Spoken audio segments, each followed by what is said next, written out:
फिर शादी करते हैं, तो क्या हस्तरेखा मिलाकर भी शादी करनी चाहिए? कायदे से देखा जाए, अगर आजकल के परिवेश की बात करें, अगर सही से कुंडली मिलान पर आओगे तो कुंडली मिलेगी, नहीं तो विवाह ही नहीं होगा। कि हम हाथ देखते हैं 2 मिनट में पता चल जाता है कि व्यक्ति का स्वभाव कैसा है, क्रोध वाला है नहीं है, इसके पास धन होगा नहीं होगा। कौन सी रेखाएं देखकर शादी करनी चाहिए? मेरिट अफेयर की रेखा होती है, ये हार्ट लाइन है, ये व्यक्ति की एक भी हो जाए XYZ इस दुनिया में, आपका बृहस्पति ग्रह अच्छा होना बहुत जरूरी है। अगर जैसे आजकल की जनरेशन में लोग एक से ज्यादा पार्टनर रखते हैं, एक के साथ नहीं रहते। या फिर तो जाल जैसा होगा, तब कंडीशन खराब है, बहुत ज्यादा उभरा होगा, तब भी ऐसे व्यक्ति कामुक प्रवृत्ति के हैं, चाहे महिला हो या पुरुष, दोनों क्रोधी है, तो वो 36 के आंकड़े पर महीने भरी शादी की चलती है। और संतान की रेखा कौन सी होती है? ये छोटी लाइन के जस्ट नीचे खड़ी लाइनें होती है, इसे भी संतान की रेखा कह सकते हैं। तो क्या हाथ की रेखाओं को देखकर बता सकते हैं कि बेटा होगा या बेटी होगी? अगर आपकी रेखा साफ सुथरी मोटी है तो बेटा है, और पतली है तो बेटी। जब कुछ लोगों की शादी होते ही उनकी किस्मत चमक जाती है, ऐसा क्या होता है? अब इस वीडियो को देखने के बाद सब वही हाथ ढूंढेंगे। अच्छा, बच्चों का हाथ लगभग किस एज में दिखाना चाहिए? ये पूजा कर देंगे, तुम्हें इतने रुपए दो, तुम्हारा फिर ये अच्छा हो जाएगा, किसी पूजा से कुछ भी होता है। तो आपकी गैपिंग है हार्ट लाइन में ऐसे ऐसे करके बहुत सारे महीने ऐसे ऐसे, तो ये लोग बहुत स्ट्रेस वाला जीवन जीते हैं, मतलब सोचेंगे उनको मिलेगा वो होगा, लेकिन ऐसा रेयर होता है। किसी किसी का उनकी हार्ट लाइन बिल्कुल गोल होनी चाहिए, इन दोनों उंगलियों के बीच में गई हो। तो है ये जो शनि की उंगली है ना, सीधे हाथ में एकदम यहाँ पे हृदय रेखा रुक गई है। नहीं, हमारी लव मैरिज होगी या नहीं होगी ये होती है। अच्छा, तो हम अपने ईस्ट को कैसे पहचाने? क्योंकि हम तो शंकर जी को भी पूजते हैं और कृष्ण जी को भी पूजते हैं। इष्ट देव 2 तरीके से देखे जा सकते हैं। एक तो बहुत सारे लोगों के बचपन से अपने आप, किसी को हनुमान जी प्यारे होते हैं, किसी को श्री कृष्ण जी प्यारे होते हैं, किसी को शिव जी से लगाव होता है। अगर आपके अपने मन से पहले से ही आप किसी को लगातार मान रहे हो, तो किसी के कहने से अपना भगवान मत बदलिए। आप बचपन से हनुमान जी की पूजा कर रहे थे, आप किसी ज्योतिष के पास गए, उसने बोला तुम्हारा इष्ट नरसिंह है, अब कल से आप भगवान जी उनको छोड़ करके नरसिंह में लग गए। ऐसा बिल्कुल ना करें। जिसको मान रहे पर्टिकुलर बस उसी पे कंटिन्यू करते रहिए करते रहिए करते रहिए। मंत्र का बहुत हद। अब हमारी आपकी बात हिंदी में हो रही है, एक दूसरे को हमको समझ में आ रही है ना। ऐसी भगवान की भाषा संस्कृत है, अगर हम उन्हें मंत्रों द्वारा मनाएं, जाप करें, जाप का अपने जीवन में बहुत महत्व है। आप अगर 15 मिनट जाप करते हैं तो आप सफल हो सकते हैं। आप लगातार, अगर आप हमें आजकल के माहौल को फोन करें, हम आपका फोन ना उठाएं, 1 बार 2 बार 8 बार, लेकिन फिर एक बार आएगा कि देखे बहुत फोन आ रहा है, देख लेते हैं कि आखिर क्या बात है। तो उसी तरीके ईश्वर है, भले ही हमारे भाग में उसने मुसीबतें लिख दी हैं, उसके बावजूद अगर हम उसको जाप किए जा रहे हैं, उसका नाम लिए जा रहे, कब तक नहीं देखेंगे? 1 बार तो वो भी देखेंगे ना कि क्या बात है, बहुत याद कर रहा है। इसके बहुत सारे हमारे यहाँ उदाहरण भी है, ध्रुव है, प्रहलाद है ना। जब भी हम किसी देवता के बारे में पढ़ते हैं या सुनते हैं तो वही श्रेष्ठ बताए जाते हैं। जैसे श्री कृष्ण के बारे में पढ़ा तो उनको श्रेष्ठ बताया गया, शिव जी के बारे में पढ़ा तो उनको श्रेष्ठ बताया गया। तो आपके हिसाब से श्रेष्ठ कौन है? आपका प्रश्न हम समझ गए हैं। सबसे पहले तो हम लोगों को गीता गोरखपुर प्रेस की ही किताबें पढ़नी चाहिए, वही महत्व रखता है, उसी में सही चीजें लिखी हुई है। अब बात आती है कि कौन से किसके पास जाते हैं, सब लोग अपना अपना श्रेष्ठ बताते हैं। आजकल के माहौल में जब आप किसी मेडिकल स्टोर के पास जाते हो या किसी भी दुकान पे जाते हो, उसके पास जो ऑयल उस समय मौजूद है वो कहता है यही बहुत अच्छा है, इसी को बालों पे लगाओ, ठीक है, इसका अनुभव ही बहुत अच्छा है। सबके अपने अपने, सबने अपने अपने तरीके से अपने अपने एक एक भगवान पकड़ रखे हैं। आप किसी के पास जाओगे तो वो कहेगा यही वाले बहुत अच्छे हैं, इन्हीं को पूछो। तो सबसे पहले तो आप लोगों को, आम पब्लिक को ये समझना है, सारे भगवान एक है, रूप अलग अलग है। हमारे यहाँ जो हिंदू धर्म में है, रूप अलग अलग है, लेकिन है सब एक ही भगवान। आप हनुमान जी को पूज रहे हो तब भी आप शिव जी को पूज रहे हो, आप शिव जी को पूज रहे हो तब भी आप विष्णु जी को पूज रहे हो, अगर आप विष्णु जी को पूज रहे हो तब भी आप शिव जी को पूज रहे हो। इसकी आरती है जो आप, ये शिव जी की आरती पढ़ते हो ना, जय शिव ओमकारा, बहुत कम लोगों को शायद ही पता हो। जो हम लोग जय शिव ओमकारा पढ़ते हैं तो हम सारे ही भगवान को उसमें नाम ले रहे हैं, ब्रह्मा विष्णु महेश। एकानंद यानी भगवान शिव, चतुरानंद यानी ब्रह्मा जी, है ना। तो एकानंद, चतुरानंद, ब्रह्मानंद राजे, सही है। तो तीनों भगवान को हम लोग पूज रहे हैं। तो भगवान एक है, किसी के कहने पे ना जाए, आप बस रूप अलग-अलग है, आपको जो रूप अच्छा लगता है, आप उस रूप को चुन लो। अब बात आती है शास्त्रों में ये लिखा है, शास्त्रों में एक आकलन किया गया है कि वो ऐसा कपड़ा पहने हैं, उनके हाथ में ये है, शंकर चक्र पद्म लिए हुए हैं, तो एक पिक्चर बनाई गई है।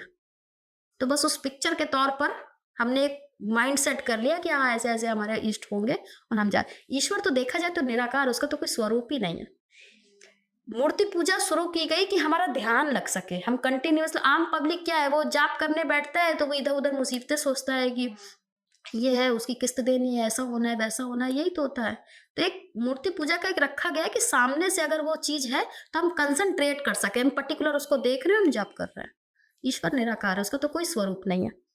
और रही ऐसे कि कौन श्रेष्ठ है, तो देवी भागवत पुराण में है कि 10 महाविद्या है अपने यहाँ, है ना? तो 10 महाविद्याओं में जब शिव जी थे, शिव जी की ही पार्वती मैया, उन्हीं से ही सारी सृष्टि बनी और उनके सारे अपने रूप हैं 10 महाविद्याओं की। मेन जो है हमारे विष्णु भगवान संहार करता, शिव जी तारण करता अलग। तो ये इस टाइप से रूप अनेक है। आप किसी भी भगवान की पूजा करो, आप एक ही भगवान की पूजा करो, ऐसा खुद में मान के चलो। आप क्यों किसी के कहने पर जाते हो? अगर हम अपनी बात करें तो अगर हम ग्रहों की बात करते हैं, हर ग्रह का एक देवता है। जैसे चंद्रमा को अगर हमें मजबूत करना है तो हमें शिव जी की पूजा करनी है, भाग्य मजबूत होता है क्योंकि शिव जी ने चंद्र को अपने मस्तिष्क में धारण किया है, ठीक है, तो उससे चंद्रमा मजबूत होता है। अगर हमें बृहस्पति को मजबूत करना है तो हमें विष्णु जी की पूजा करनी है। हमें मंगल को मजबूत करना है, हमें प्रॉपर्टी से जुड़ी दिक्कत आ रही है या कोर्ट कचहरी में प्रॉब्लम हो रही है, गाड़ी नहीं है हमारे पास, मकान लेना है, किराए की किस्त देनी है, किराया नहीं दे पा रहे हैं, तो आप मंगल को मजबूत करें जो कि हनुमान जी हैं। बुद्ध को मजबूत करें, गणेश जी हैं। तो हर ग्रह का अपना एक देवता भी है। इस तरीके से समझ करके अगर आप पूजते हो वो एक अलग टॉपिक है, लेकिन आप सिर्फ इसलिए भ्रम में हो कि कौन सा भगवान श्रेष्ठ है, ये प्रश्न ही गलत है। भगवान कोई श्रेष्ठ नहीं है, भगवान सब एक है और हम एक मतलब किसी भी भगवान की पूजा करें, आप सब भगवान की पूजा पूजा कर रहे हो। अभी आपने बताया था ना कि फेम के लिए सूर्य की पूजा और ताकत के लिए हनुमान जी की पूजा की जाती है। तो ये एक पर्टिकुलर उपाय के तौर पे आपको मैंने बताया कि आपने चंद्रमा को मजबूत करना है कि मंगल को मजबूत करना है, तो वो पर्टिकुलर एक उपाय के तौर पे। उसके अलावा जहां आपका ध्येय लगता है, जिस भगवान में आपकी आस्था है, आप अगर उसकी पूजा करते हो तो आप ये समझो आप सारे भगवान की पूजा कर रहे हो। किसी के कहने पे ये मत जाओ कि कोई भगवान पर्टिकुलर, आप विष्णु जी की पूजा कर रहे थे, अचानक किसी ने आपको बता दिया कि हनुमान जी श्रेष्ठ है तो आप उसमें लग गए। ऐसा नहीं है। आप किसी भी पूजा कर रहे हो भगवान की, आप समझो हम सारे भगवानों की पूजा कर रहे हैं। और वैसे अगर देखा जाए अपने हिंदू धर्म में पर्टिकुलर एक टाइम पीरियड पे एक एक भगवान आते रहते हैं, ठीक है। सपोज जैसे इस समय सावन अभी चल रहा था, क्योंकि अभी सावन खत्म हुआ है कल परसों, तो जो अभी सावन चल रहा था तो एक कहानी आपने निकल के आती है कि सुना होगा कि राजा बली, ठीक है। तो राजा बलि को जब विष्णु भगवान ने आशीर्वाद स्वरूप उनको बोला कि उनको वचन दिया कि मैं आऊंगा, तो वो 4 महीने के लिए सो जाते हैं। अब वो देव उठनी एकादशी जब नवंबर में आएगी तब वो उठेंगे। उस समय पर 4 महीने के लिए भार कौन ले लेता है? शिव जी ले लेते हैं अपने ऊपर, ठीक है। तो शिव जी की पूजा होती है। अपने यहाँ जितना भी कुछ बनाया गया है बहुत शेड्यूल तरीके से बनाया गया, लोगों ने गलत उसको कर दिया है। भगवान गलत नहीं है। अब बहुत सारी पिक्चरें बन गई हैं कि दूध बर्बाद हो गया, दूध चढ़ा दिया, जबकि हकीकत ये है सावन में बारिश होती है, पेड़ों में कीड़े लगते हैं, घास फूस जानवर खाते हैं। ये उस समय, अब लिखने वाले को या हमारे धर्म को थोड़ी पता था आने वाले समय में पैकेट बिकने लगेगा मार्केट में दूध का। और ये हमको आपको सबको पता है कि दूध का पैकेट में केमिकल आ रहा है, ठीक है। लेकिन जानवर जो कि घास फूस खा लेते थे, कीड़े वाला खा लेते, तो वो दूध लोग ना पिए, बच्चे दूध ना पिए। इस वजह से वो सारा दूध पहले दूध बहुत होता था, आज से 500 साल पहले, है ना, 1000 साल पहले, तो वो शिव जी को सारा चढ़ा दिया जाता था। तो ये विधान बना कि सावन भर दूध ना पिया जाए, दूध पीना वर्जित था, इसलिए लाकि वो दूध बर्बाद होता था। अब मंदिरों की व्यवस्था नहीं है, नहीं तो ये सारा एक सेफ होना चाहिए, लेकिन सेफ कहाँ होता है। कहने का मतलब यही है, हर चीज अगर बनाई गई है, बनाई सब कुछ सही था, लेकिन वो लोगों ने गलत कर दिया है। तो ना तो भगवान में कोई कमी है ना कुछ है, लोग गलत कर रहे हैं। भगवान सब एक है, किसी को ही पूजो। मैंने देखा है कुछ लोग सोचते बहुत हैं लेकिन डिसीजन नहीं ले पाते हैं। वो सोचते हैं ये काम करें या ना करें, तो उनके बारे में कुछ बताइए। अगर हम हस्तरेखा के उस पर आए कि हाथ को देख के हम कैसे समझें, अगर आपकी ये वाली उंगली, मेरी तो चलो मुड़ी हुई है अलग बात है, लेकिन वैसे ज़्यादातर लोगों की सीधी होती है, मेरी टेढ़ी है।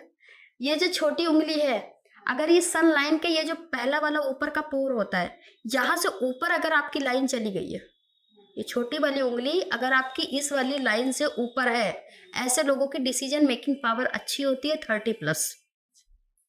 अगर ये उंगली जितनी ज़्यादा छोटी होएगी उतने ज़्यादा उन लोगों के डिसीजन परेशान करने वाले होंगे, वो निर्णय लेंगे पछताएंगे। अगर ये उंगली लंबी होएगी तो ऐसे लोग निर्णय लेंगे तो उनको कम से कम पछताना पड़ेगा। अगर आपकी ऐसे है, हृदय रेखा अच्छी है, मस्तिष्क रेखा अच्छी है, जीवन रेखा अच्छी है, कहीं भी किसी भी सिचुएशन फंस जाओ, अपना खुद का हाथ देखो, जो पहला माइंड में प्लान है उसको कर डालो, भगवान का नाम लेकर 90% तक सही होगा। अगर आप अपने हस्त रेखा पर ध्यान दें तो जितनी ज़्यादा ये यहाँ पर, इसको चंद्र का पर्वत कहते हैं। मान लो घर वाले, बहुत सारे, सभी के घर वाले रोकते हैं, कोई खाली आपके ही नहीं है, बहुत सारे घर वाले होते हैं कि मत जाओ, यहीं रहो, यहीं मिल जाएगी, यहीं अच्छा हो जाएगा। अब आपके लक में ही बाहर निकल के काम करना है तो आप अपना चंद्र पर्वत देखो, अगर इसमें बहुत सारी ऐसे छोटी छोटी छोटी छोटी लाइनें बनी हुई हैं, आपके यहाँ पर अगर लाइनें बनी हुई हैं, आपके छोटी उंगली है यहाँ पर ऐसे ऐसे खड़ी लाइनें हैं, तो दैट मीन्स कि आपको बाहर निकल के ही आप जॉब करोगे, आप सफल होगे। अगर आपकी कुंडली की बात करें तो जब पहला खाना होता है 1 नंबर, जहाँ से चौथा घर आता है हमारा, अगर चौथे घर में आपका राहु बैठा हुआ है, जो लोग कुंडली देखते हो समझ पा रहे होंगे, चौथा भाव जो होता है, जो हमारी लग्न कुंडली होती है, लग्न कुंडली में जो खाने बने होते हैं ना 1 2 3, चौथे घर में अगर हमारा राहु बैठा है, हमारा शनि बैठा है, हमारा मंगल बैठा है, अगर हम अपने जन्म स्थान से दूर हो जाएंगे तो हम सफल होंगे। जानने का सबसे अच्छा तरीका है, एक साधारण भाषा में, जिसको कुंडली हाथ देखना नहीं आता है वो ऐसे समझ सकता है कि या तो यहाँ पर ढेर सारी लाइनें हों, यहाँ पर खड़ी खड़ी लाइनें हों, हमारा प्लेनेट ठीक ठाक अवस्था में हो, लाइनें अच्छी हों, कुंडली में चौथे घर में राहु बैठा है, मंगल बैठा है, शनि बैठा है, या फिर 10वें घर में मंगल बैठा है, राहु बैठा है, शनि बैठा है, अपने घर से जन्म स्थान से दूर हो जाओ, सफल हो जाओ। मत सुनो मम्मी पापा की। और वैसे भी इतिहास तो वही गढ़ते हैं ना जो किसी की नहीं सुनते हैं। अगर हमने सबकी सुन रही होती तो हम भी पीताम्बर नहीं ओढ़ते। जब कोई आपके पास हाथ दिखाने आता है तो कैसे हेल्प करती हैं आप? अमावस्या पूजा करते हैं और पूर्णिमा पूजा करते हैं, उसमें पर्टिकुलर जिस व्यक्ति का देखते हैं उस व्यक्ति के लिए मंत्र निकालते हैं। हम खुद जो 10 महाविद्या है उसमें जो दूसरी महाविद्या है तारा माँ उपासक है हम, तो हम तारा माँ की पूजा करते हैं, तो ऐसे में उसी से ही हम मंत्र निकालते हैं। तो अगर कोई भी व्यक्ति, चाहे उसका हाथ कितना भी खराब हो, कितनी भी राहु रेखाएं हो, लेकिन अगर वो 20 मिनट मंत्र कर सकता है तो अपनी दुनिया बदल सकता है, आपका हाथ कैसा भी हो। ये सारी ऑनलाइन सुविधाएं हैं, व्यक्ति से बात करेंगे उसको ये नहीं पता चलेगा कि हम उसके सामने बैठे या नहीं बैठे हैं, बस मिलने का प्रयास नहीं करो। कुछ लोग ये सोचते हैं, बहुत सारे इस समय पेंडिंग में पड़ा हुआ है सिर्फ इसलिए कि मुझसे मिलना है, मिलने के चक्कर में वो अपना आज ही खराब कर ले रहे हैं कि मिल के ही उन्हें पूछना है, ऐसा संभव नहीं हो सकता। लेकिन अगर आप मंत्र, और कोई अगर ये सोचे, बहुत सारे ऐसे हमारे जानने वाले हैं जो ये सोचते हैं कि अरे 20 मिनट बता रही है, ऐसे ऐसे कर लेंगे, हो गया। मंत्र का वो तरीका नहीं है, बहुत आराम से, बहुत ध्यान लगा के आपको करना। आपको ये सोचना है कि मुझे 20 मिनट उस ईश्वरीय शक्ति को देना है, और ये इतना आसान भी नहीं है। मंत्र छोटा होगा, मंत्र बहुत बड़ा नहीं है, मंत्र छोटा होगा, लेकिन आप कर ही नहीं पाओगे। मैंने ऐसे ऐसे देखा है कि लोग माला नहीं पकड़ पा रहे हैं हमारी, उनको दिक्कत हो रही है, उनकी सांस फूल रही है, पढ़ ही नहीं पा रहे हैं, कर नहीं पा रहे हैं। तो ये भी जब भाग्य में अगर आपके, वहां पर हम जरूर कहेंगे अगर आपका भाग्य साथ देगा तभी आप वो मंत्र भी कर सकते हो, वरना कर नहीं सकते। आपका मन ही नहीं लगेगा, आलस आएगा, इच्छा नहीं करेगी। ऐसे बहुत सारे लोग आए और चले गए। अगर 10 लोग हमारे पास आते हैं तो कोई 3 या 4 लोग ही कर पाते हैं, मतलब मुश्किल से 3 लोग कर पाते हैं, 7 लोग नहीं कर पाते, पूछते हैं चले जाते हैं, बने रहते हैं हमारे पास, रिपीट वही पूछते रहते हैं, अब क्या करें, अब क्या करें, कुछ नहीं करता। आजकल सोशल मीडिया पर बहुत सारे लोग ज्ञान देते रहते हैं कि ये रत्न पहन लो ऐसा हो जाएगा, वो रत्न पहन लो वैसा हो जाएगा। तो आपका क्या कहना है इसके बारे में? रत्नों के विषय में, रत्न बहुत कुछ नहीं करते हैं। बहुत सारे लोगों की एक तो सबसे बड़ी गलतफहमी है, आप लोग एक चीज में तो बिल्कुल ना फंसे, जो हमारे बहुत अपने ज्योतिष भाई बहनों से भी रिक्वेस्ट है कि किसी को भी महंगे रत्न या ये माणिक पहन लो 4-5 हजार रुपए में, 12-15 हजार रुपए तक जितने भी है, 10 हजार रुपए तक माणिक, पन्ना, पुखरा जाते हैं, ये असली नहीं होते हैं। आप लोग बिल्कुल भी इसमें रुपया बर्बाद मत करो और ये सोच करके कि हम ये पहन ले तो हमारा भला हो जाए। पत्थर हमारा भला नहीं कर सकते, ईश्वर हमारा भला कर सकता है, मंत्र हमारा भला कर सकता है। ऐसे ऐसे हवन है अपने शास्त्रों में कि अगर आप वो करो, अब आपका ये जिसके घर बहुत दरिद्रता है, बहुत गरीबी चल रही है, बेचारा कुछ नहीं कर सकता है, वो बहुत महंगाई पूजा भी नहीं करवा सकता है, कोई पंडित वंडित को भी नहीं बुला सकता है, कुछ नहीं कर सकते हो, तो अपने घर अगर आपको बेल की लकड़ी मिल जाए बहुत अच्छी बात है। अगर आपको बेल की लकड़ी नहीं मिलती है तो आप आम की लकड़ी पे जो श्री सूक्त है, 16 श्लोक है उसमें, सिंपल अपने घर में एक चौक सजाओ आटे की और उसमें आप लकड़ियां रखो और सिंपल उसी श्री सूक्त से आप हवन कर दो। ओम हृदय वर्णहानि स्वर्ण स्त्राम चंद्राम हृणमयी लक्ष्मी जात वेदो माँ आवा ताम माँ आवा जात वेदो लक्ष्मी बन पगामी यास्याम हृदय विंध्यम ग्राम, इस तरह करके स्वाहा, मतलब 16 श्लोक हैं। आप हर शुक्रवार करो, रोज कर सकते हो, नहीं कर पाओगे हर शुक्रवार जरूर करो। देखिए 6 महीने में हम आपको गारंटी देते हैं कि आपकी दरिद्रता में बहुत हद तक की कमी आ जाएगी। गंगा जल सभी भारतवासियों के लिए उपलब्ध है हर की पौड़ी में।